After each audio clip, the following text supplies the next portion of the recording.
नमस्कार तपाईँ सबैलाई। तपाईँ जहाँ हुनुहुन्छ, जस्तो अवस्थामा हुनुहुन्छ, आफ्नो स्वास्थ्यको कृपया ख्याल राख्नुहोला। कोभिड-19 ले यो संसार आक्रान्त भइरहेका बेला, कोभिड-19 ले मान्छेहरू घर फर्किन नपाएको बेला, कोभिड-19 का कारणले मान्छेहरू पीडामा छटपटिरहेका बेला, ठीक कोभिड-19 ले नेपालमा पनि दोस्रो स्टेपमा प्रवेश गरेका बेला, कोभिड-19 का कारणले थुप्रै दिउवाहरू घर नफर्किन पाइरहेका बेला, थुप्रै ठाउँमा औषधि नपाइरहेका बेला, थुप्रै ठाउँमा सिटापोलो नपाइरहेका बेला, सिटामोल पनि नपाइरहेका बेला, यो देशकी नवमहारानीले, यो देशकी वैधानिक लुटेरी महारानीले आफ्नो कार्यालयका लागि 1 करोड भन्दा बढीका गलैँचा किन्ने निर्णय गरेकी छिन्। महारानी साहिबा, यो देश तिम्रा बाउले आर्जेको होइन। यो देशमा यो देशका हरेक नागरिकहरूले पीडा ओकलेका छन्। यो देशको राष्ट्रिय अर्थतन्त्र निर्माण गर्नका लागि, यो देशको राष्ट्रिय ढुकुटी निर्माण गर्नका लागि, यो देशलाई चाहिँ बचाउनका लागि मान्छेहरूले विदेशका विभिन्न ठाउँमा ज्यान गुमाएका छन्। आज पनि संसारका विभिन्न ठाउँमा छरिएर संसारका विभिन्न ठाउँमा कोरोनाको डर र त्रास र कहरका बीच बाँच्दै मान्छेहरूले रेमिटेन्स भित्राइरहेका बेला, मान्छेहरू हामीलाई घर फर्काइदेऊ भनिरहेका बेला, मान्छेहरू पीडामा छटपटिरहेका बेला, मान्छेहरूले सिटामोल नपाइरहेका बेला, मान्छेहरूले खाना नपाइरहेका बेला, फगत एउटा गलैँचा करोडौंको किन चाहियो राष्ट्रपति कार्यालयलाई? मेरो प्रश्न छ यो देशको सम्माननीय राष्ट्रपति कार्यालयलाई कि यो देश कसैको निजी सम्पत्ति होइन, यो देश कसैका बाउको वीरता होइन, यो देशमा जसले मन परी गरोस्। जति बेला राष्ट्रलाई संकट परेको छ, जति बेला मान्छेलाई खान चाहिएको छ, जति बेला मान्छेलाई लाउन चाहिएको छ, जति बेला मान्छेहरू संसारभरि पीडा र आक्रान्तले छटपटिएका छन्, ठीक त्यही बेला यो देशका सम्मानित कार्यालयहरूले, यो देशका मान्छेहरूले, यो देशका महाराजा र महारानीहरूले आफ्नो निवासका लागि गलैँचा फेर्ने निर्णय गर्छन्। मलाई अचम्म लागेर आउँछ हामी कस्तो देशमा जन्मिएछौँ। मलाई बडा उदेक लागेर आउँछ हामी कस्तो ठाउँमा जन्मिएछौँ जहाँ सिटामोल बाँड्नुपर्ने ठाउँमा गलैँचा किन्ने निर्णय हुन्छ, जहाँ सिटामोल वितरण गर्नुपर्ने ठाउँमा, जहाँ युवाहरूलाई नेपाल फर्काउनु पर्ने समयमा, जहाँ कोरोनाले आक्रान्त भएका नागरिकहरूलाई एक मुट्ठी एक अन्जुली भए पनि चामल दिनुपर्ने ठाउँमा, एउटा भए पनि मास्क दिनुपर्ने ठाउँमा, एक सेट भए पनि पिपी दिनुपर्ने ठाउँमा, ठीक त्यही बेला यो देशमा गलैँचा किनिन्छ। त्यो पनि 1-2 रुपैयाँको होइन, 100 रुपैयाँको होइन, 1000 रुपैयाँको होइन, हजारौं हजारको मात्र होइन, करोडौं रुपैयाँ हालेर गलैँचा किनिन्छ भने त्यो कस्तो देश होला? त्यो देशका राष्ट्रपतिलाई यो देशका जनताले किन मान्ने? त्यो देशका राष्ट्र प्रमुखलाई यो देशका नागरिकले किन स्वीकार्ने? यो देशका प्रधानमन्त्रीलाई हामीले किन मान्ने?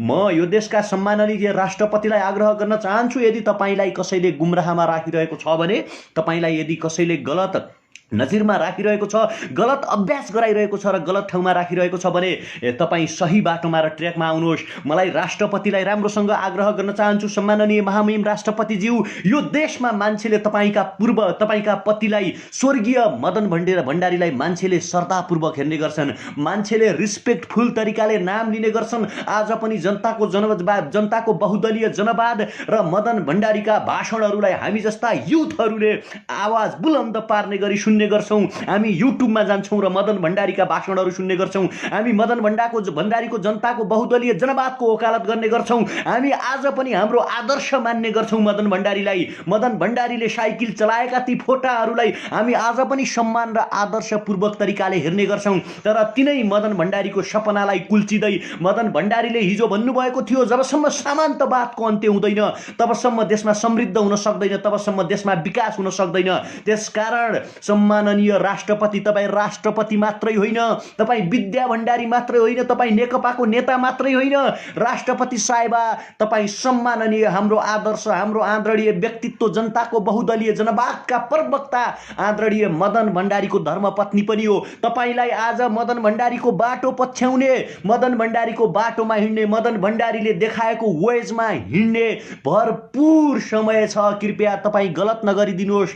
जनताले चाहेको कुरा जनता के हो, जनता आज के खान चाहन्छन्, जनता के सोचिरहेका छन्, जनता किन र कसरी अगाडि बढ्न चाहिरहेका छन्, जनता किन सरकारप्रति आक्रोशित छन् भन्ने कुरा बुझेर यो निर्णय तत्काल तपाईँ फिर्ता गर्नुहोस्। होइन भने संवैधानिक तपाईँको चाहिने एउटा सेरोमोनियल राष्ट्रपतिमाथि पनि यो देशका जनताले राष्ट्र अध्यक्ष होइनन्, यिनी लुटेरा हुन्, यिनीहरू जसरी पनि देशलाई लुट्न चाहन्छन्, जसरी पनि देशवासी जनताको विदेशमा अल्पत्र परेका चाहिँ जनता र नागरिकहरूले सोच्नेछन् र तपाईँमाथि पनि मान्छेले प्रश्न उठाउनेछन्। त्यसकारण मेरो आग्रह छ सम्माननीय राष्ट्रपतिप्रति, कृपया तपाईँ यो देशको कुनै पार्टीको राष्ट्रपति होइन, कुनै नामको राष्ट्रपति होइन, यो देशका हजारौं युवाहरूको राष्ट्रपति हो, यो देशका सयौं मजदुरहरू, हजारौं मजदुरहरू, करोडौं मान्छेहरूको राष्ट्रपति हुनुको नाताले तपाईँ तुरुन्त यो गलैँचा चाहिँ किन्ने, करोडौंको गलैँचा किन्ने, देश सङ्कटमा डुबेका बेला, देश आर्थिक सङ्कटमा डुबेका बेला, देश कोभिड-19 को पीडामा छटपटिएका बेला, देश आक्रान्त पीडाले छटपटिएका बेला तपाईँ जस्तो एउटा सम्माननीय राष्ट्रपतिले करोडौंको गलैँचा किनेर देशको उपहास गर्ने, देशमाथि प्रहार गर्ने काम नगर्नु होला। यो कुरा मैले आग्रह गर्न चाहे। अर्को महत्त्वपूर्ण कुरा मैले मेरो देशको प्रधानमन्त्रीलाई जानकारी गराउन चाहे। तपाईँ आज मात्रै अमेरिकालाई हेर्नुहोस्, तपाईँ आजको अमेरिका, तपाईँ हरेक युवाहरू अहिले जो यो लाइभ हेर्दै हुनुहुन्छ, तपाईँ सबैले एकचोटि अमेरिकामा आज के हुँदैछ, अमेरिकामा लाखौं मान्छेहरू आज सडकमा किन छन्? अमेरिकी नागरिकले भनिरहेका छन्, डोनाल्ड ट्रम्प तिमीले हामीलाई दमन गर्यौ भने, तिमीले हामीमाथि प्रहार गर्यौ भने हामीसँग हतियार छ, हामीसँग कुकुर छन्, त्यो लिएर सडकमा आउँछौँ भनिरहेका छन्। र मैले मेरो देशको भ्रष्ट महाराजाहरूलाई, महारानीहरूलाई मैले आग्रह गर्न चाहे, यो देश तिमीहरूको होइन, यो देशमा तिमीहरूको कुनै पनि अधिकार छैन। यदि तिमीलाई जनताले चुनेका छन्, तिमी मान्छे हौ, तिमीभित्र विचार छ, तिमीभित्र भावना छ र तपाईँहरूभित्र नैतिकता यदि कहीँ कतै छ भने कृपया यस्ता किसिमका करोडौंका गलैँचा किन्ने, अरबौंका हेलिकप्टर किन्ने, करोडौंका 18-20 करोडका गाडी किन्ने अनि विदेशका पानी खाने नेपाली जनतालाई जता पायो त्यतै मर्न दिने व्यवस्थाको अन्त्य गरौँ। एकचोटि तपाईँहरू सबै, हामी जति पनि यो भिडियो हेरिरहेका छौँ, कृपया एकचोटि अमेरिकाको रिभोल्युसनलाई हेरौँ। रेसिज्म पछि अमेरिकामा एउटा अशोइत मान्छेलाई, एउटा कालो जातिका मान्छेलाई त्यहाँको प्रहरीले मारिसकेपछि, कुटी कुटी जेलभित्र मारिसकेपछि आज अमेरिकाका 33 राज्यभन्दा बढी ठाउँमा, 16 राज्यका 33 ठाउँभन्दा बढी ठाउँमा चाहिँ, बढी शहरमा आज त्यहाँ कर्फ्यू लगाइएको छ। कर्फ्यूहरूलाई तोडेर मान्छेहरू सडकमा आएका छन्, विद्रोहको आवाज बोलिरहेका छन्। र मेरो देशका भ्रष्ट महाराजा र महारानीहरूलाई एकचोटि अमेरिकाको इतिहास सम्झाइदिनका लागि यो भिडियो सेयर गरिदिनु होला, किनकि अमेरिकामा के भइरहेको छ भन्ने कुरा यिनीहरूले जान्न आवश्यक छ। यिनीहरूले लकडाउन लाएर, लकडाउन गरेर जनता र नागरिकलाई घरभित्र गुमराहमा राखेर एमसीसी जस्तो राष्ट्रघाती सम्झौता पारित गरौँला अनि करोडौंका सामान किन्ने, करोडौंका विलासिताका सामान किन्ने योजना पालौँला र त्यो गरौँला। यदि सोचेको छ भने त्यो सरासर गलत हुनेछ।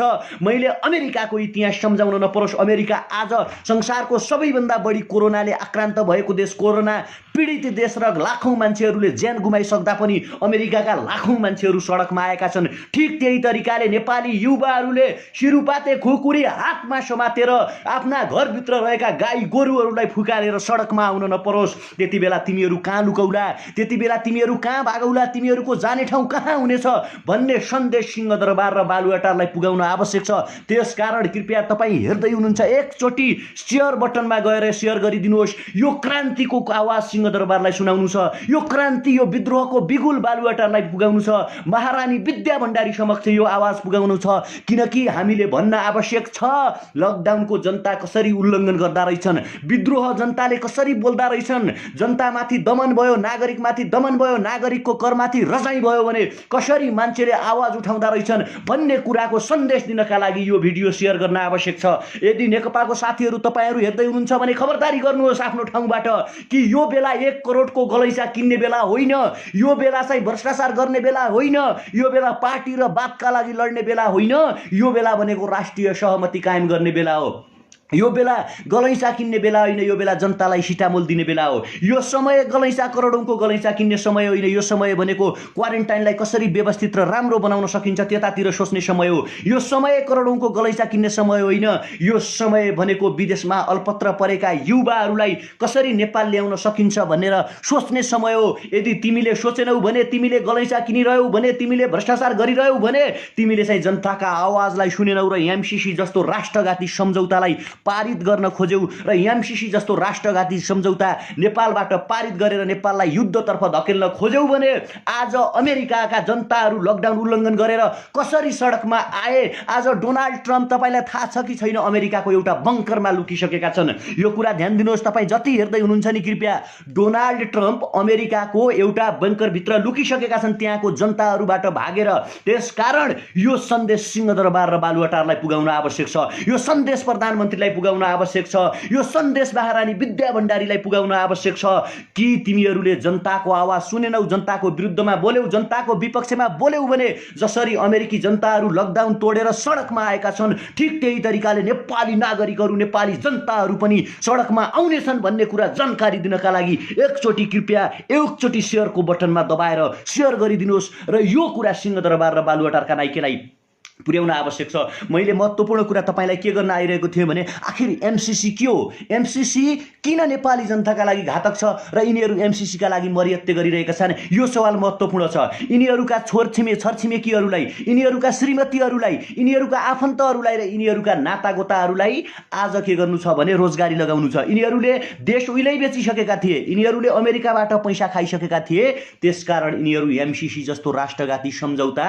नेपालमा ल्याएर नेपाललाई युद्धमा धकेल्न उद्यत छन् र जहाँ चाहिँ तपाईको चाहिँ हेर्न सक्नुहुन्छ बजेटमा पनि, तपाईको चाहिँ बजेटको अनुसूची, पूर्ण पाठको बजेटको अनुसूची 31 मा यिनीहरूले एमसीसी को बजेट लिने भन्ने कुरा चाहिँ राखिसकेका छन्, जुन सरासर गलत छ, जुन नेपालका लागि घातजनक छ। जब अमेरिकाले, मैले तपाईलाई अरू धेरै कुरा तर्फ जाँदिन, म सामान्य कुरा भन्न चाहन्छु, अमेरिका यस्तो देश हो जसले आफ्नो बेनिफिट मात्र हेर्छ, जसले आफ्नो व्यापार मात्र हेर्दछ। प्राचीन समयमा के हुन्थ्यो भने इस्ट इन्डिया कम्पनी व्यापार गर्ने नाममा हेर्नुहोस् है संसारभरि छिर्थ्यो। यो कुरा जान्न आवश्यक छ। यहीँ नजिकै महात्मा गान्धीले भारत छोडो आन्दोलन चलेका थिए। एमसीसी के हो, एमसीसी कसरी आयो र एमसीसी नेपालका लागि कसरी घातक छ भन्ने कुरा सबै जनताले जान्न आवश्यक छ। कृपया मेरो हटली तपाईहरुलाई रिक्वेस्ट छ, एकचोटि यो भिडियो शेयर गरिदिनुहोस्, किनकि एमसीसी के हो र यसले कसरी नेपाललाई घाटा गर्दछ भन्ने कुरा आम जनताले जान्न आवश्यक छ। र यही लकडाउनका बीचमा यदि यिनीहरूले एमसीसी पारित गर्न खोज्यो भने अमेरिकाको जस्तो रिभोल्युसन यहाँ देखाउन आवश्यक छ। त्यसकारण एकचोटि मैले आग्रह गरेँ, प्लिज एउटा शेयर तपाईले अनिवार्य गरिदिनुहोस्। र म भन्दै थिएँ जसरी इस्ट इन्डिया कम्पनी व्यापारको नाममा संसारभरि छिर्थ्यो र त्यो देशमा रजाइ गर्थ्यो। अब यो 21औं शताब्दी हो। 21औं शताब्दीको यो इरामा चाहिँ तपाईको के छ भने त्यसरी कसैमाथि आणविक हतियार प्रहार गरेर व्यापारका नाममा, बिजनेसका नाममा संसारभरि रजाइ गर्न पाइँदैन।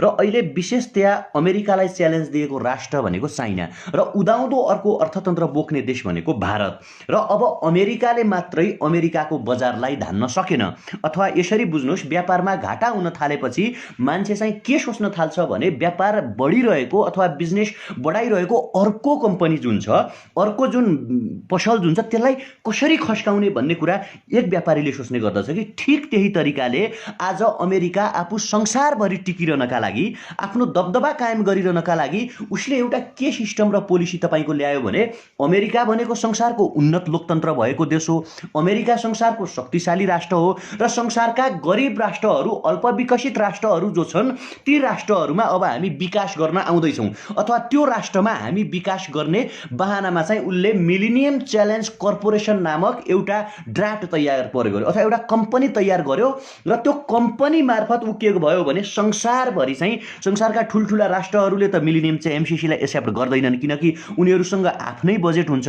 तर जो गरिब राष्ट्रहरू जो छन् ती गरिब राष्ट्रहरूको सहानुभूति पाउनका लागि, ती गरिब राष्ट्रहरूको साथ पाउनका लागि विशेषतया उसले के गर्यो भने एमसीसी नामक परियोजना ल्यायो र ऊ एमसीसी मार्फत ती गरिब राष्ट्रहरूमा बाहिर देखाउँदाखेरि है, फेरि बाहिर देखाउँदाखेरि ती गरिब राष्ट्रहरूमा चाहिँ हामी विकास गरिदिन्छौँ। तपाईहरूको बिजुलीमा त्यहाँ स्पष्ट हेर्नु होला नि, गुगलमा तपाईहरू जानुभयो भने मिलेनियम च्यालेन्ज कर्पोरेसन टाइप गर्नु होला, त्यहाँ आउँछ। इङ्ग्लिस यदि तपाईहरूलाई आउँदैन है, जस्तो कतिपय साथीहरूलाई त्यो अङ्ग्रेजीमा तपाईहरू बुझ्नुहुन्न भने गुगलमै how to convert English to Nepali भने त इङ्ग्लिस टु नेपाली मात्रै हान्यो भने पनि त्यो आउँछ। त्यसकारण त्यो आउँछ। अनि त्यो अङ्ग्रेजीमा भएको जुन गुगलको ड्राफ्ट छ त्यसलाई तपाईँले त्यहाँ पेस्ट गर्नुभयो भने तल नेपालीबाट पनि आउँछ।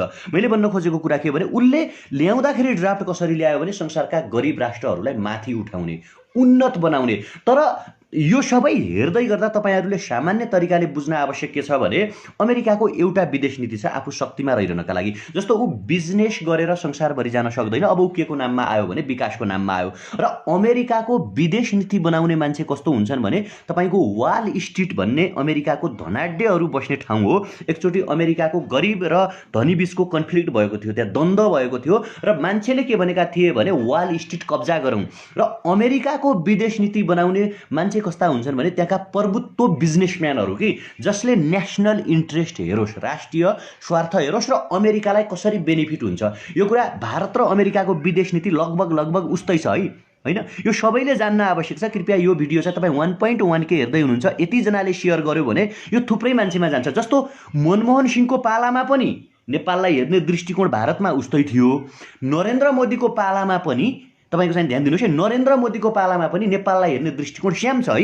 यिनीहरूको विदेश नीति एउटै हुने गर्छ, किनकि यहाँ केही यस्तो मान्छेले विदेश नीति निर्माण गरेका हुन्छन् जो आफ्नो देशको राष्ट्रिय स्वार्थ हेर्छन्। अब अमेरिकाको सवाल जुन छ, अमेरिकाको कुरा गर्दाखेरि तपाईँको चाहिने बाराक ओबामाको पालामा पनि स्याम विदेश नीति थियो, जर्ज डब्ल्यू बुशको पालामा पनि उस्तै खाले विदेश नीति थियो र आज आएर यो तपाईँको डोनाल्ड ट्रम्पको पालामा पनि स्याम खाले विदेश नीति छ, उस्तै खाले विदेश नीति छ नि। जस्तो अफगानिस्तानको वारमा को थिए भने तपाईँको जर्ज डब्ल्यू बुशदेखि सुरु हुँदै बाराक ओबामा र अहिले आएर डोनाल्ड ट्रम्पसम्म आइपुग्दाखेरि पनि अफगानिस्तानको बारेमा उसको बुझाइ स्याम छ। इराकको बारेमा जर्ज डब्ल्यू बुशको बुझाइ पनि उस्तै थियो है। तपाईँको चाहिँ बुझेर अलि बिस्तारै बुझ्नुपर्ने कुरा, यता आएर बाराक ओबामाको बुझाइ पनि उस्तै थियो भने डोनाल्ड ट्रम्पको बुझाइ पनि उस्तै थियो। र तपाईँहरूले नजिकबाट जान्ने कुरा के हो भने अमेरिकाको विदेश नीति कसले बनाउँछ भने त्यहाँको व्यापारी समूहका मान्छेले, त्यहाँको बिजनेसम्यानहरूले चाहिँ यो विदेश नीति बनाउँछ। र उसले अफ्रिकन केही मुलुकमा एमसिसीको नाममा त्यो छिर्यो, जस्तो सोमालिया हैन, तपाईँको चाहिने कङ्गो,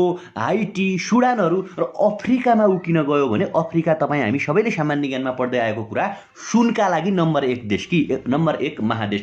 र त्यहाँको सुन उसले लियो विकासको नाममा ऊ त्यहाँ प्रवेश गर्यो, विकास गर्छौँ भनेर के अरे अमेरिका त्यहाँ घुस्यो र उसले हेरेको के थियो भने त्यहाँको सुन हेरिरहेको थियो। त्यहाँको सुन जतिको उसले जम्मै कलेक्सन गरेर कहाँ पुगायो भने तपाईँको अमेरिका पुगायो। र आज ती देशहरू संसारका सबभन्दा भोकमरी भएका देशहरू, संसारमा कहिल्यै शान्ति नहुने देशहरू र संसारमा कहिल्यै पनि दिगो शान्ति नहुने देशहरू अफ्रिकन ती देशहरू छन् है। यो हाम्रो हरेक नेपाली समक्ष पुगाउँ कि प्लिज, हरेक युवाहरू समक्ष पुगाउन आवश्यक छ यो भिडियो। धेरैले भन्छन् एमसिसी सही छ, केही बुदा संशोधन गर्यो भने पारित गरौँ, नेपालमा पैसा आउँछ भने किन पारित नगर्ने भन्छन्। तर यसका घातक पोइन्ट र घातक बुदाहरू के छन् र किन छन् भन्ने कुरा हरेकले जान्न आवश्यक छ। हुनसक्छ मेरो बुझाइ कमजोर पनि हुनसक्छ, यो तर्क वितर्क हुनसक्छ, तर आम नेपाली समक्ष पुगाउनका लागि तपाईँको एउटा सेयरले चाहिँ यो देशमा धेरै परिवर्तन हुनसक्छ। यसमा चाहिँ तपाईँ हामीले एकमत हुन आवश्यक छ। र अब मिडल इस्टको कुरा गरौँ अथवा यी एसियाका चाहिँ यी जो कन्ट्रीहरू छन्, जस्तो इराकको कुरा, इरानको कुरा, तपाईँको चाहिने कर्णेल मोहम्मद मद्दा, लिबियाको कुरा, सिरियाको कुरा, साउदी अरबसँग अथवा यी देशहरूमा चाहिँ अमेरिका सुरुमा प्रवेश गर्यो, उसले मित्रताको हात बढायो। जस्तै colonel Muhammad Gaddafi America, George W बुशको नम्बर 1 साथी, बशर अल असद सिरियाका राष्ट्रपतिहरू अमेरिकाका फ्रेन्ड, यता आएर तपाईँको चाहिने इरान, इराक, जोर्डनहरू अनि लेबनानहरू यी जो छन् यी देशहरू पनि सुरुमा अमेरिकाले त्यहाँ विकास गर्छौँ, तिमीहरूको राम्रो गर्छौँ भन्यो। तर अमेरिकाको विदेश नीति बनाउने, डिप्लोमेसी युज गर्ने मान्छेहरूले त्यहाँ के हेरेका थिए भने त्यहाँको तेल हेरेका थिए। उनीहरूले त्यहाँ गए, उत्खनन गरे सुरुमा जस्तो अहिले हाम्रा नेताहरू केपी ओली, तपाईँको चाहिँ शेरबहादुर देउबा, पुष्पकमल दाहालहरू मक्ख पढेका छन् नि, अमेरिकाले 55 अरब रुपियाँ दिँदैछ र नेपाललाई चाहिँ संसारको धनी बनाउँछौँ भन्ने। सुरुमा अमेरिका मिडल इस्टमा पनि त्यही तरिकाले प्रवेश गरेको थियो। उसले के भनेको थियो भने हामी मिडल इस्टलाई, तपाईँको देशहरूलाई संसारको उन्नत देश बनाउँछौँ भन्यो र त्यहाँको नेताहरू साथी बने, जी हजुरी गरे, हातपाउ जोडे, बोलाएर ल्याए। आज इराकलाई यसरी ध्वस्त बनायो, सिरियालाई यसरी ध्वस्त बनायो, लिबियालाई यसरी ध्वस्त बनायो, हुँदा इरानका कासिम सुलेमानीसम्म मार्यो, अस्तिकै कुरा। र उसले त्यहाँ गएर के गर्यो भने त्यहाँको तेल सबै हडप्यो, तपाईँको तेल हडप्यो। जब त्यहाँको नेताहरूको चेतना खुल्यो, जब उनीहरूले थाहा पाए अमेरिका त गलत रहेछ, अमेरिका रङ रहेछ, अमेरिकाले त हाम्रो प्राकृतिक स्रोत साधनलाई सस्तोमा लिएर अमेरिकामा अन्डरग्राउन्डेड तेलको भण्डारण गरेर चाहिँ अमेरिकाले पछिका लागि सञ्चित गर्दैछ भनेर थाहा पाइसकेपछि जब सद्दाम हुसेनले विरोध गरे, सद्दाम हुसेनलाई मारिदियो अमेरिकाले। जब तपाईँको चाहिने कर्णेल मोहम्मद गद्दाफीले विरोध गर्यो, कर्णेल मोहम्मद गद्दाफीलाई मारिदियो। सिरियाका राष्ट्रपतिलाई मारिदियो। यता आएर अस्ति मात्र इरानले अमेरिकासँग च्यालेन्ज लिइरहेको थियो र इरानको तपाईँको चाहिने कुड्सको सैन्य टुकडी प्रमुखको चाहिँ कासिम सुलेमानीलाई मारिदियो। र यो कुरा अमेरिका आज अब संसारका अरू राष्ट्रमा आउँदैछ। जस्तो नेपालको कुरा गर्छौँ भने तपाईँ हामी सबैले जानेको कुरा हो, नेपाल प्राकृतिक स्रोत साधनले भरिपूर्ण देश, नेपाल भर्जिन ल्यान्ड। आज पनि हेर्नुहोस् हाम्रा नदीका नाम सुनकोशी, तामाकोशी नाम रहेका छन्। यता चाहिँ हामीसँग युरेनियमको खानी छ भनिन्छ। हामी प्राकृतिक स्रोत साधनले भरिपूर्ण अथवा भरिएको देश कि। र अमेरिकाले आज नेपाललाई टार्गेटमा राख्नुको कारण के भने अब ऊ नेपाल आएर नेपालका प्राकृतिक स्रोत साधनलाई चाहिँ तपाईँको चाहिँ क्याच गर्न खोज्दैछ। यहाँ आएर ऊ उत्खनन गर्न खोज्दैछ। उसको त बिजनेस माइन्ड हो। यो डोनाल्ड ट्रम्पले बनाएको नीति होइन है साथीहरू, यो कुरा जान्न आवश्यक छ। यो कुरा भनेको वाल स्ट्रिटमा बस्ने, संसारलाई ह्यान्डल गर्ने, संसारलाई कब्जा गर्ने बिजनेसम्यानहरूले बनाएको नीति हो यो। र उनीहरू त्यो नीति अनुसार यस्तो देशमा आउन खोज्दैछन् जहाँ अहिलेसम्म केही पनि उत्खनन भएको छैन, अहिलेसम्म कुनै पनि स्रोत साधन चाहिँ युटिलाइजेसनमा आएको छैन। अब हाम्रा नेताहरू यो सबै जान्दै किन चाहिँ तपाईँको चाहिने एमसीसी पारित गर्न खोजिरहेका छन् भने पहिलो कुरा गरौँ शेरबहादुर देउवाको है। यो कुरा कृपया तपाईँहरू सेयर गर्न चाहिँ नबिर्सिनुहोस् प्लिज। यो राष्ट्रका लागि, यो देशका लागि। शेरबहादुर देउवाको कुरा गर्दाखेरि आर्जु देउवाले चलाउने जति पनि एनजिओ र आइएनजिओहरू छन् तिनीहरू सबै अमेरिकी डलरबाट चल्छन्। तपाईँहरूले राम्रोसँग बुझ्नुपर्छ, राम्रोसँग यो कुरा हामी सबैले जान्न आवश्यक छ। आर्जुका जति पनि एनजिओ र आइएनजिओ छन् त्यो चल्ने भनेको अमेरिकन एनजिओ र अमेरिकन डलरबाट। अब शेरबहादुर देउवालाई के छ भने आफ्नो पार्टी बचाइराख्न, तपाईँको चाहिने आर्जुको कम्पनी बचाइराख्नका लागि अमेरिकालाई खुसी जसरी पनि बनाउन आवश्यक छ। 2-4 अरब रुपैयाँ त्यसलाई फाल्दिन ठुलो आवश्यक छैन। अब यता आयो खड्ग प्रसाद शर्मा ओलीको कुरा। खड्ग प्रसाद शर्मा ओलीलाई के छ भने तपाईँको चाहिने जसरी पनि आफ्नो सत्ता टिकाइराख्न आवश्यक छ, आफू जसरी पनि सत्तामा टिकिराख्न आवश्यक छ, शासनमा बसिराख्न आवश्यक छ र बढीभन्दा बढी अमेरिकाको पैसा लिएर शक्तिशाली बन्न आवश्यक छ। र यो कुरा म यिनीहरूलाई के याद गराउन, तपाईँ हामीले सचेत गराउन आवश्यक छ भने महाराजहरू यदि तिमीहरूले कर्णेल मोहम्मद गद्दाफीलाई बिर्सेका छौ भने, महाराज यदि तिमीले सद्दाम हुसेनलाई बिर्सेका छौ भने अहिले मित्रताको हात बढाउने अमेरिकी साम्राज्यवादले कुनै दिन तिमीलाई तिम्रा सिंहदरबार र बालुवाटार भित्र मृत सुताइदेला। शेरबहादुर देउवा अहिले सानो ललिपपमा नफस, कुनै दिन बुढानील कण्ठको घरभित्र मृत भेटिएला, पोटासियम साइनाइडको ट्याब्लेट चकाइदेला अमेरिकाले।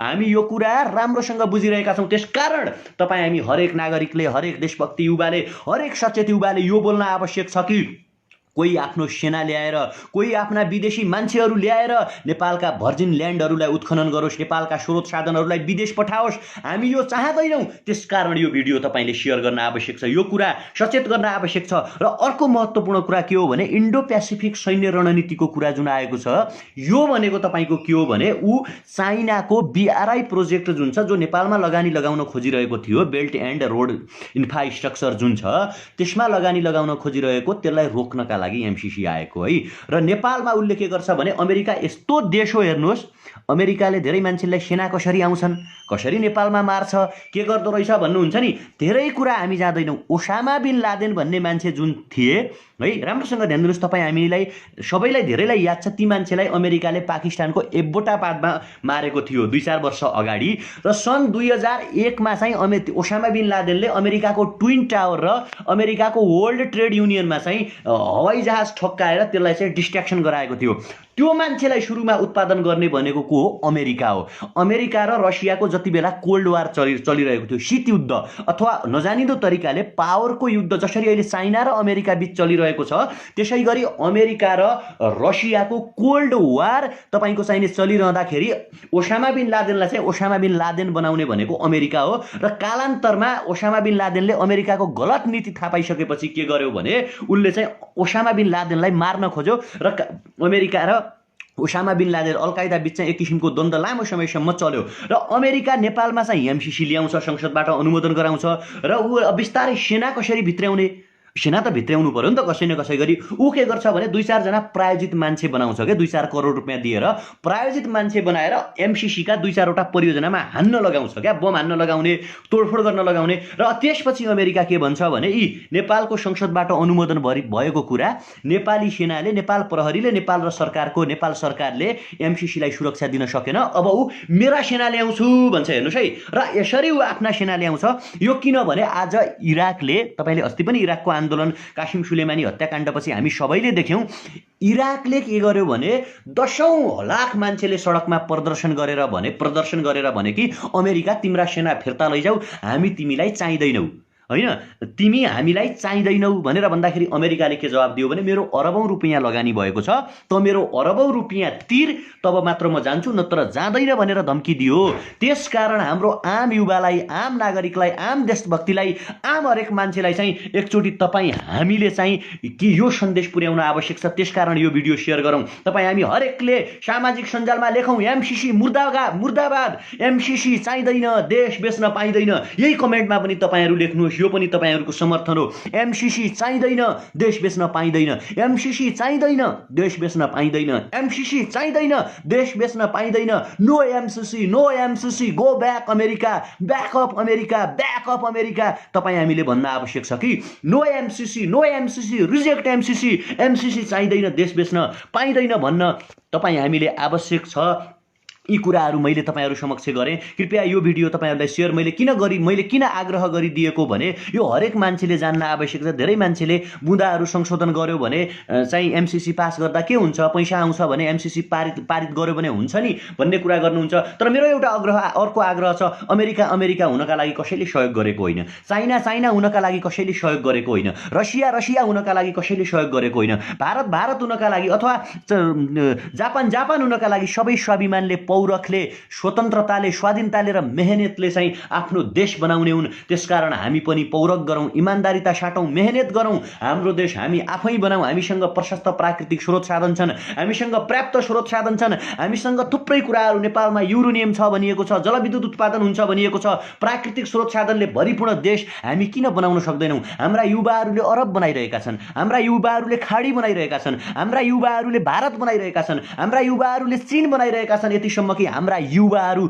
नासाका वैज्ञानिक छन् भने हामी हाम्रो देश बनाउन सक्षम छौँ। त्यसकारण हामीलाई एमसीसी चाहिँदैन। अर्को तपाईँ हामीले जान्नुपर्ने कुरा के हो भने हाम्रो घर हामी आफैले बनाउने हो, हाम्रो घरमा हामी आफैले मेहनत गर्ने हो। कसरी हाम्रो घरलाई राम्रो बनाउने, हाम्रो घरलाई कुन रङ लगाउने, कहाँ बगैँचा बनाउने, कहाँ चाहिँ तुलसीको मठ राख्ने, कहाँ किचन बनाउने, कहाँ बेडरुम बनाउने, होइन कहाँ चाहिँ अगेनो बनाउने जस्ता कैयौँ कुराहरू हामी आफैले डिसाइड गर्नुपर्छ। अरू कोही आएर चाहिँ डिसाइड गरिदिएर तेरो घर यस्तो बनाए, यस्तो रङ लगा, यहाँनिर यस्तो गर भनेर केही पनि हुनेवाला छैन। त्यसकारण हाम्रो देश कस्तो बनाउने भन्ने कुरा अमेरिकाले भन्नुहुन्न। अब यिनीहरूले संसदबाट एमसीसी पारित गर्न खोज्यो भने हामी कसरी खबरदारी गर्न सक्छौँ, कसरी हामी दबाब दिन सक्छौँ? तपाईँ हामी हरेक स्वाभिमानी युवाहरू हो। संसदमा जब टेबुलेसन हुन्छ हामी काठमाडौँमा भएका हरेक युवाहरू संसद भवन घेर्न जानुपर्छ। जसरी आज अमेरिकामा लाखौँ युवाहरू त्यहाँको असोय, त्यहाँको रङ्गभेद, त्यहाँको नस्लवाद र त्यहाँको काला जातिमाथि गर्ने विभेदका विरुद्धमा बन्दुक बोकेर लकडाउनलाई उल्लङ्घन गर्दै कुकुरहरू ल्याएर सडकमा आइपुगेका छन्। त्यसरी तपाईँ हामी काठमाडौँमा भएका हरेक युवाहरूले सडकमा आउन आवश्यक छ। देशभरिका हरेक युवाले जाग्न आवश्यक छ। देशभरिका हरेक युवाले, हरेक स्वाभिमानी युवाले, हरेक राष्ट्रपति भक्ति युवाले आत्मा खुकुरी ल्याएर सडकमा निस्किन आवश्यक छ। संसद भवन घेर्न आवश्यक छ। र हामी संसद भवनबाट, संसद भवनभित्र पसेका एमसीसीको पक्षमा हात उठाउने, एमसीसी पारित गरौँ, एमसीसी सही छ भन्ने हरेक संसदलाई चाहिँ संसद भवनको गेटबाट बाहिर आउन नदिनका लागि तपाईँ हामीले आन्दोलन गर्न आवश्यक छ। तपाईँ हामी आफ्नो निर्वाचन क्षेत्रको सांसदलाई फोन गरौँ, तपाईँ हामी आफ्नो निर्वाचन क्षेत्रको संसदलाई इमेल पठाउँ, आफ्नो निर्वाचन क्षेत्रको सांसदलाई भनौँ आगामी निर्वाचन क्षेत्रमा यदि तँलाई निर्वाचन क्षेत्रमा आउन मन छ भने, आगामी चुनावमा तँलाई गाउँ फर्किन मन छ भने हामीलाई चित्त दुखाएर, हाम्रो दिल दुखाएर, हाम्रो मुटु दुखाएर, हाम्रो आत्मालाई कमजोर पारेर विदेशी बुटहरू नेपालमा बजार्ने राष्ट्रघाती सम्झौता एमसीसीमा त संसदमा अनुमोदन नगर, हातमाथि नउठा भनेर फोन गरौँ। यदि मान्दैनन् भने बहिष्कार गरौँ, जुत्ताको माला हान्न पनि तयार हौँ। तपाईँको चाहिने देशभरि आन्दोलन गर्न तयार हौँ, कालो मुसो दल्न तयार हौँ भनौँ। तैँले एमसीसी पारित गरिस् भने तँलाई जुत्ताले हानिनेछ, तैँले एमसीसी पारित गरिस् भने तँलाई जुत्ताको माला हाल्नेछौँ, तँलाई लखेट्नेछौँ र 10-10, 20-20 रुपियाँ उठाएर यी सबै एमसीसीका पक्षपाती नेताहरूलाई, एमसीसी ठिक छ भन्नेहरूलाई अमेरिकातिर लखेटिदिनेछौँ र यिनीहरूले न्युयोर्कको सडकको किनारामा बसेर हातमा कचौरा समातेर $1, $2, $1, $2 please give me, we belongs from Nepal, we come from Nepal, we love America, we need MCC, we need dollar भनेर यिनीहरू त्यहाँ बसुन्, त्यहाँ गएर मागुन्। तर स्वाधीन नेपाललाई, समृद्ध नेपाललाई हाम्रा युवाहरू जहाँ पुगेका छन् त्यहाँ उनीहरूले मेहनत गरेका छन्, त्यहाँ हाम्रा युवाहरूले पसिना बगाएका छन्, त्यहाँ हाम्रा युवाहरूले श्रम गरेका छन्, त्यो ठाउँमा हाम्रा युवाहरूले बरु लास भएका छन्, तर काहीँ मागेका छैनन्, काहीँ चोरेका छैनन्, काहीँ कसैको अगाडि शिर झुकाएका छैनन्। खाडीका तपाईँको चाहिने 45 डिग्री सेन्टिग्रेड टेम्परेचरमा चाहिँ पसिना बगाउँदै त्यो देश बनाएर पैसा कमाइरहेका छन् भने हाम्रो स्वाभिमान बेचेर यिनीहरूले हाम्रो देशलाई माग्ने बनाउन मिल्दैन। त्यसकारण सशक्त विरोध गरौँ र हामीले काठमाडौँमा चाहिँ अब एमसीसी केन्द्रित आन्दोलन गरेका छौँ। कृपया तपाईँहरूको कहाँ कहाँ हुनुहुन्छ, भोलि 10:30 बजे, भोलि 10:30 बजे गोङ्गबुमा चाहिँ गोङ्गबु क्षेत्रका नागरिकहरूले एमसीसीको विरुद्धमा आन्दोलन गर्दै हुनुहुन्छ, एमसीसीको विरुद्धमा आवाज उठाउँदै हुनुहुन्छ र 10:30 बजे सबैजना त्यहाँ उपस्थित हौँ। कृपया तपाईँ कहाँ कहाँबाट हेर्दै हुनुहुन्छ, कुन कुन ठाउँबाट तपाईँहरू हेर्दै हुनुहुन्छ, यो भिडियो तपाईँ एकचोटि सेयर गरिदिनुहोस् ताकि भोलि 10:30 बजे गोङ्गबुमा चाहिँ तपाईँको गोङ्गबु क्षेत्रका नागरिकहरूले स्वस्फूर्त रूपमा जागेर, स्वस्फूर्त रूपमा बोलेर एमसीसीको विरुद्धमा चाहिँ एमसीसी संसदबाट पारित नगर, एमसीसीलाई टेबुलेसनमा नलैजाऊ भनेर प्रदर्शन गर्दै हुनुहुन्छ। त्यो प्रदर्शनमा सबैजना गोङ्गबु आसपासका नागरिकहरू हामी डिस्टेन्स मेन्टेन गरेर प्रदर्शन गर्नेछौँ। डिस्टेन्स मेन्टेन गरेर कार्डहरू देखाएर एमसीसी चाहिँदैन, देश बेच्न पाइँदैन, no MCC, reject MCC, go back America जस्ता हामी नाराहरू, प्ले कार्डहरू बोकेर प्रदर्शन गर्नेछौँ। कृपया त्यहाँ तपाईँहरू सबैजना आइदिनु होला। गोङ्गबु आसपास विशेष त्यहाँ तपाईँको चाहिने सामाखुसी क्षेत्रमा, यता माछापोखरी क्षेत्रमा, वनस्थलीमा, टोखामा, गुहेश्वरी नगरपालिका, यता यो आसपासमा जो हुनुहुन्छ कृपया तपाईँहरू एकचोटि आइदिनु होला र त्यो आन्दोलनमा सबैजना एकबद्धता जनाउँ, सबैजना भाग लिउँ र सबैजना समक्ष भोलिको आन्दोलनको बारेमा थाहा होस्, जानकारी होस् भन्नका लागि यो भिडियो सेयर गरिदिनु होला। भोलि त्यो ठाउँमा हामी आन्दोलन गर्नेछौँ भने पर्सि 1 बजे माइतीघर मण्डलामा सबै नागरिक अभियन्ताहरू, सामाजिक अभियन्ताहरू, हामी जस्तो युवा विद्यार्थीहरू र विद्यार्थी सङ्गठनका साथीहरू थुप्रै चाहिँ माइतीघर मण्डलामा चाहिँ आउनुहुनेछ प्रदर्शन गर्नका लागि एमसीसीको विरुद्धमा।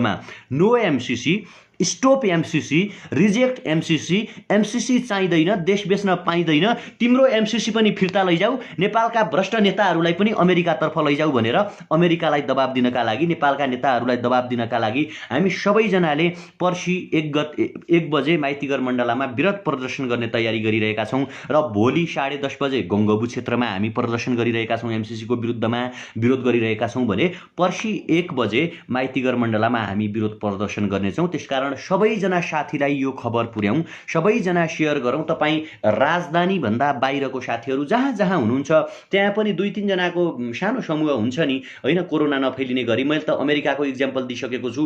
अब WHO ले पनि भनिसकेको छ कि यो कोरोना नेभर इन्डिङ प्रोसेस हो, त्यसकारण सामाजिक दूरी कायम गर्दै आन्दोलन गर्नुको विकल्प छैन। राजधानी बाहिरका विभिन्न जिल्लामा तपाईँहरू जो जहाँ जहाँ हुनुहुन्छ एउटा चाहिँ सामान्य व्हाइट पेपरमा नो एमसीसी, एमसीसी चाहिँदैन, देश बेच्न पाइँदैन, रिजेक्ट एमसीसी जस्ता पेनले लेखेर छातीमा टाँसेर 2 जना 4 जना उभिएर पनि साङ्केतिक हामी विरोध गर्न सक्छौँ, त्यो पनि सहभागिता हुनेछ। त्यसकारण यो भोलिको आन्दोलन कस्तो रह्यो भनेर मैले तपाईँहरूलाई भने, पर्सिको आन्दोलनको बारेमा पनि भने, अनि यसको बारेमा थप जानकारी दिनका लागि भोलि पनि फेरि लाइभ आउँला, सामाजिक सञ्जालमा तपाईँ हामी लेखौँला। कृपया सबै समक्ष पुर्याइदिनुहोस्। भोलि गोङ्गबु आसपासका जति पनि बसपार्का क्षेत्रका जति पनि नागरिक हुनुहुन्छ स्वस्फूर्त रूपमा कृपया तपाईँहरू आउनु होला। डिस्टेन्स मेन्टेन गरेर हामी त्यहाँ प्रदर्शन गर्नेछौँ। एमसीसी जस्तो राष्ट्रघाती सम्झौतालाई देशबाट खारेज गर्नुपर्छ, नेपालको स्वाधीनता कायम राख्नुपर्छ, नेपालको इतिहासलाई अमर राख्नुपर्छ, नेपालको प्राकृतिक स्रोत साधनलाई दोहन हुनु दिनु हुँदैन भन्ने जस्ता कुराहरू तपाईँ हामीले गर्न आवश्यक छ। हामीले हाम्रा वीर पुर्खाले आज यो देशलाई हाम्रो काँधमा छोड्नु भएको छ। हामीले हाम्रो देशलाई विकसित बनाएर, आफैले राम्रो बनाएर, हाम्रा प्राकृतिक स्रोत साधनलाई सस्टेनेबल डेभलपमेन्ट हुने तरिकाले आगामी पुस्तालाई हस्तान्तरण गर्नु छ। यस्ता कैयौँ कुराहरू कुराहरू तपाईँ हामीले बुझ्न, तपाईँहरूले हामीले जान्न आवश्यक छ। त्यसकारण जाँदा जाँदै अन्तिममा फेरि पनि मैले तपाईँहरूलाई भन्न चाहेँ, फेरि तपाईँको चाहिने एमसीसी जस्तो राष्ट्रघाती सम्झौताको विरुद्धमा सबैजना एक हौँ, सबैजना एक स्वरले बोलौँ, सामाजिक सञ्जालमा लेखौँ, फेसबुकमा लेखौँ, लाइभ आउँ, भिडियोहरू सेयर गरौँ, पोस्टरहरू लेखौँ, पोस्टरहरू बनाऊँ, सबैले एकअर्कालाई चाहिँ हातेमालो गरौँ, एमसीसी जस्तो राष्ट्रघाती सम्झौताको विरुद्धमा उभियौँ। जसरी हुन्छ एमसीसीलाई रिजेक्ट गरौँ, एमसीसी पारित हुन दिनु हुँदैन। र अर्को महत्त्वपूर्ण कुरा चाहिँ महारानीले जसरी 1 करोडको गलैँचा बिछ्याउने योजना बनाइबक्सेको छ हैन, जसरी चाहिँ त्यो कार्यालयले अथवा कोले त्यो बनाएको हो, कोले यस्ता किसिमका गलत योजनाहरू ल्याउँछ, त्यस्ता किसिमका गलत योजनाको विरुद्धमा पनि सशक्त आवाज उठाउँ। लिपुले कालापानी लिम्पिया धिराको कुरा पनि यही चलेको छ, चलिरहेको छ। यो कुरालाई पनि तपाईँ हामी सबैजना नबिर्स्यौँ। जाँदा जाँदै एकचोटि सबैजना प्लिज कमेन्ट लेखौँ, no MCC, stop MCC, reject MCC, MCC चाहिँदैन, देश बेच्न पाइँदैन, एमसीसी चाहिँदैन, देश बेच्न पाइँदैन। लेखौँ प्लिज, सबैजना कमेन्टमा लेखौँ, यो एमसीसी चाहिँदैन, देश बेच्न पाइँदैन, no MCC, reject MCC, backup America. तेरा चाहिँ नेताहरूलाई, अमेरिकाका प्याराहरूलाई, अमेरिकाको जिहजुरी गर्ने अमेरिकाका गुलामहरूलाई, सिआइएका एजेन्टहरूलाई अमेरिकातिर लैजा। अमेरिका यदि भाडा छैन भने हामी 10-10, 20-20, 100-100 रुपियाँ उठाएर हैन कलेक्सन गरेर यी एमसीसी पारित गरौँ भन्ने सबै नेताहरूलाई अमेरिकातर्फ पठाइदिउँ, अमेरिकातर्फ पठाइदिन्छौँ। तेरै अमेरिकामा राख, तर तेरो एमसीसी चाहिँ नेपालमा नल्या भनौँ। त्यसकारण सबैजना एकचोटि भनौँ, stop MCC, reject MCC, no MCC, backup America, MCC चाहिँदैन, देश बेच्न पाइँदैन। अहिले भने तपाईहरू सबैजना मार्फत म ओझेल पर्न चाहन्छु, बिदा हुन्छु। धन्यवाद, नमस्कार, जय देश।